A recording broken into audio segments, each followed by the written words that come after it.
team na! Youth Life na! Welcome po sa lahat ng nanonood. Kami po ang inyong mga host for tonight. Kasama ko po ngayon si Ate Ami. Hi, Ate Ami! Hello! First time po niya ngayon maging MC, kaya welcome po natin siya with open arms. Fun fact about Ate Ami, isa siyang magaling na artist.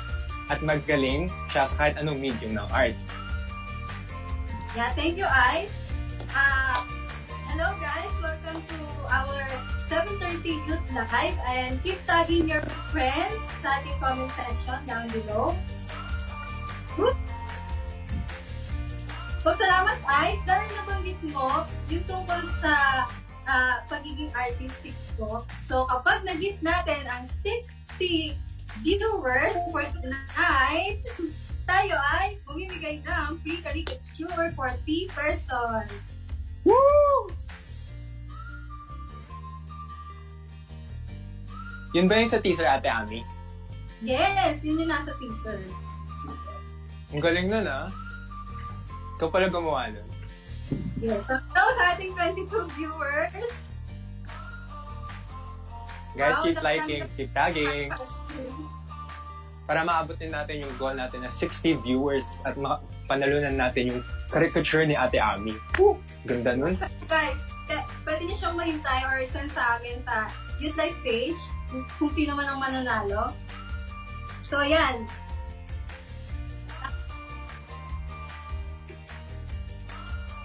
Welcome po sa mga nanonood sa atin, si Ate Annalyn, si Ate Meg. Wow, darami pala. Just keep tagging, guys. Kuya Michael, Ate Shane. Wow, hello po. Hi, guys. Hello, welcome din sa friend ko nung college. Nanonood siya ngayon. Hi! Hello po. Thank you for joining us. Ate Ami, since first time mo naman ngayon, ano yung feeling na nag-MC? Nako. Excited ka ba? Sobrang ako sa nag-MC. Ano pala siya? Effort talaga siya. So feeling ko, ito na yung first and last ko mag-MC.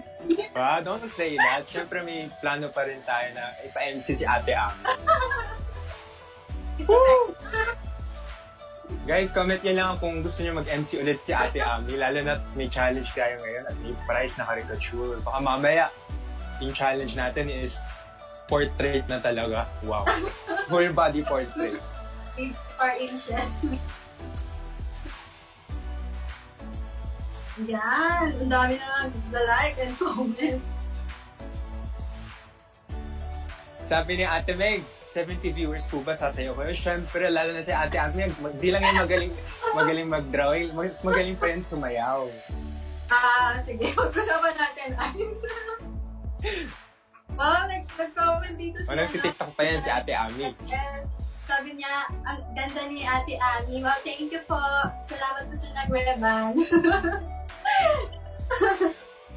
Ayan, welcome po sa ating Youth Live. Wow, we have 30 viewers. 30 more to reach the 60 Oh, 30 viewers. more na lang pala, no? Bilis. Just keep tagging, guys. Keep calling your friends, keep tagging them para maabot natin yung 60 viewer goal natin ngayong gabi.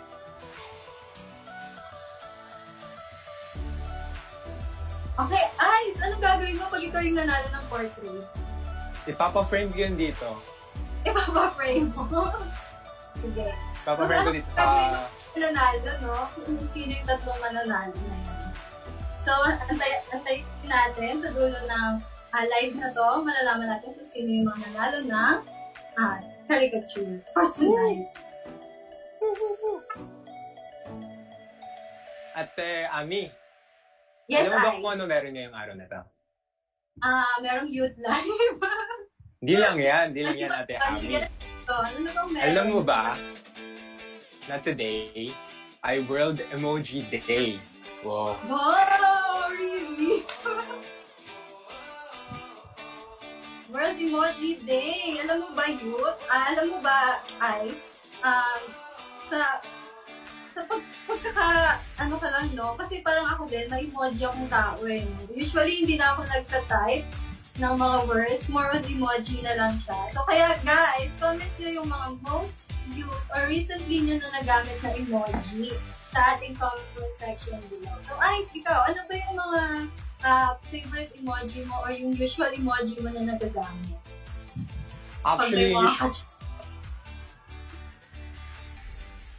Actually, yung emoji po na lagi ko nagagamit is this emoji. Wow! Yung parang iyak na iyak dahil sa tawa. Oh, at no. Share ko lang, ito pala.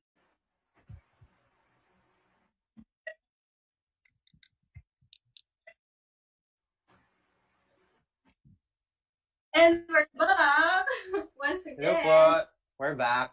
So, sa ating mga viewers. Sorry po sa mga technical difficulties dyan. Hindi na natin makakontrol, no? Ayan, bakit nga ba yan yung gusto mong emoji, Kuya Ice? Gusto ko po yung emoji na to kasi feeling ko mas napapa-express ko po yung tawa ko. Instead of maglalagay lang ng ha-ha-ha or kahit capital na ha-ha-ha, yung sumisigaw na ha-ha-ha, pag may kasama to, parang tawang-tawa na talaga ako. At isa pang fact about this emoji is isa to sa pinaka-popularly used emoji sa mga messages. Ikaw ba, Ate Ami, ano ginagamit mo? Sa akin, siguro recently, yung emoji na ganito, nakatirik yung mata. Ewan ko lang, kasi, di ba parang ang daming ganap recently, ang dami nating mga pinagdating. So parang yung mata ko napapatwit na lang siya ng ganito. But still, thankful Lord pa din naman ako. So, thank God pa rin dahil we are safe, di ba? Sa nangyayari sa ating paligid, we are still safe, and yung family natin is safe pa din. So, ayan. Oh, 31. 29 na lang. At abot natin yung goal natin, 60 viewers. Keep tagging, guys. Yeah, para malaman natin kung sino kaya yung tatlong yan na i-drawing natin at gagawa natin ng caricature pictures muna.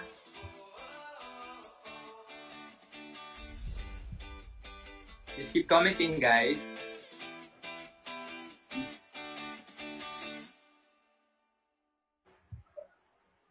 Wow, sabi ni Pastor Ishmael, hello, Youth Like Manila. Hello po, Pastor Ishmael. Kung saan ako nagiging youth kahit tumatanda na. Thank you po, Pastor Ishmael.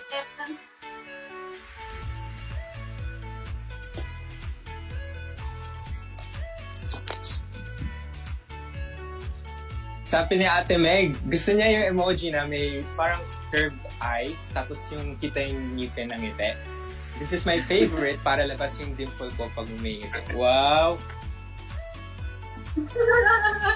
May dimple nga ba? Parang wala namang dimple sa emoji na yan. May dimple ba emoji? Wala siguro yung emoji si Ate Meg.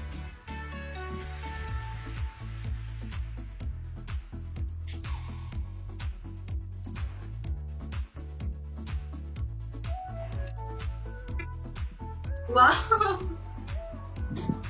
Ayan. Heart react, Kyle.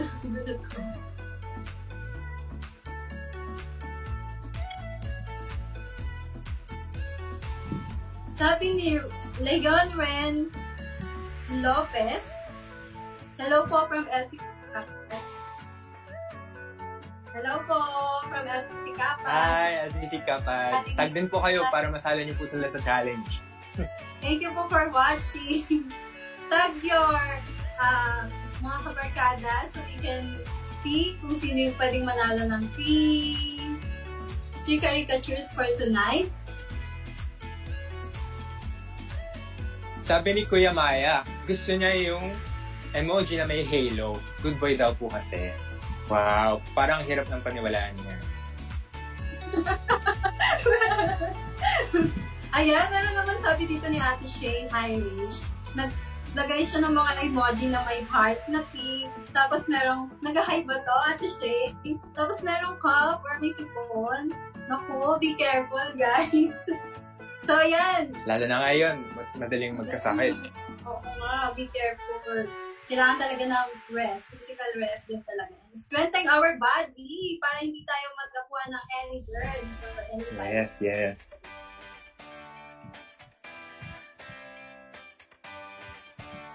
Sabi ni Ate Tix dito, gusto ni Ate Tix ata yung emoji na may mask kasi syempre importante ngayon. Sabi nga namin na you should rest and you should always keep your body healthy. At lalo na po ngayon dahil sa COVID, dapat may protection din po tayo sa mga outside elements na magkakakos ng sakit. Ayan. Nag-comment pa si David, si King David. Sabi niya, hello youth. Hello po. Hello po. Naman po kayo nanonood ng parte ng mundo. Kamusta po kayo? And we hope that you are safe.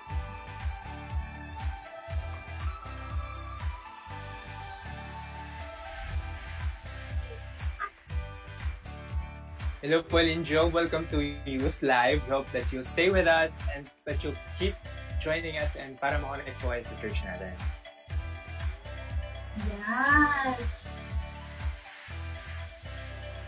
Ngayon naman po, para makontinue po natin yung theme natin na emoji, ay magkakaroon po tayo ng isang icebreaker. Additionally, yung icebreaker po na ito is dedicated sa mga di pa po nakakapagkain ng dinner. Katulad ko. Sorry, nakapag-dinner na ako.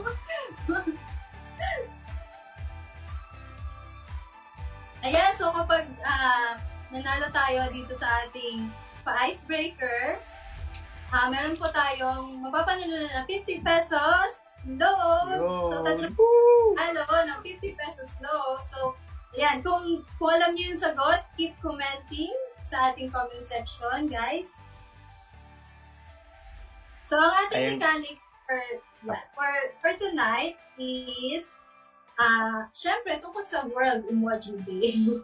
So, dahil celebrate natin ang Emoji Day, papalaro po natin ngayon is more on emoji. So, meron po kami ipopost sa ating Maywagang TV, si Parang TV, at makikita po doon yung mga iba't ibang emojis na nag-explain doon sa ating magiging sagot, and i-comment nyo siya sa baba. So, yung ating mechanics will be, magpo-post na po kami ng emoji, and hulaan nyo kung anong fast food. Anong type ng fast food yung emoji. So, anong name ng emoji natin?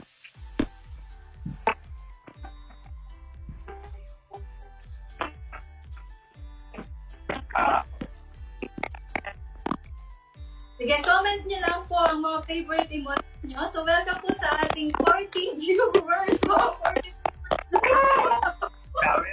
Dami na. Lapit na. 20 na lang para makaabot tayo ng 60 viewers. Woo! Ayan, before tayo magpalaro, Kuya Ice, meron lang tayo medyo alam nyo ba na 700 million emojis each day dito sa Facebook? Grabe, guys. 700 million each day. Emoji po ang ating nagagamit. Everything, grabe po. 700 million. So, yan. Dahil sinaselebrate nga natin ang World Emoji Day.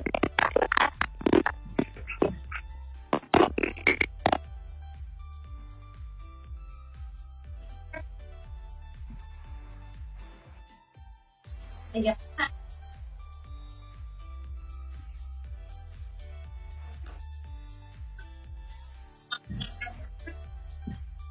Ayan, mukhang merong problema si Kuya Ice sa kanyang internet or something.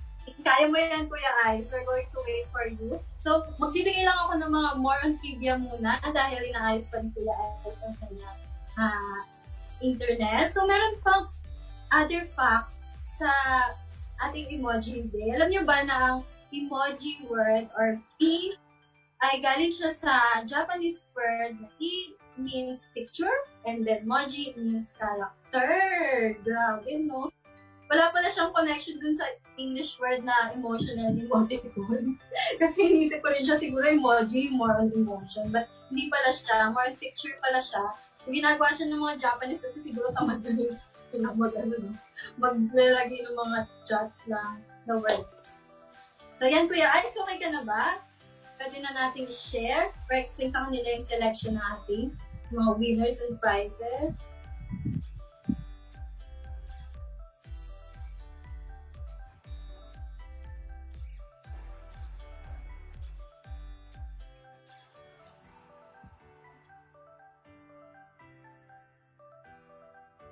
Ayan, so bago muna tayong magsimula, dahil inaayos pa ni Kuya Ice ang kanyang connection. Kuya Ice, Bibigay na ako ng emoji sa'yo, Kuya Ice. Ano ginagawa mo, Kuya Ice?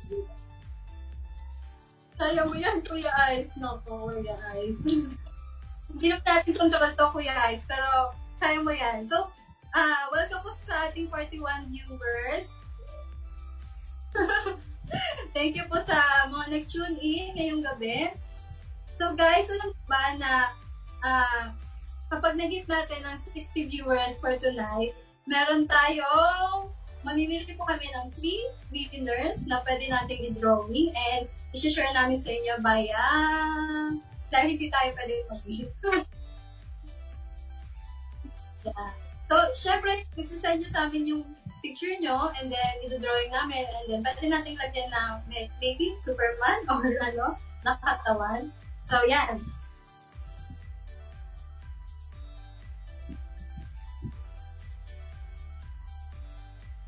Sige, sample ng ating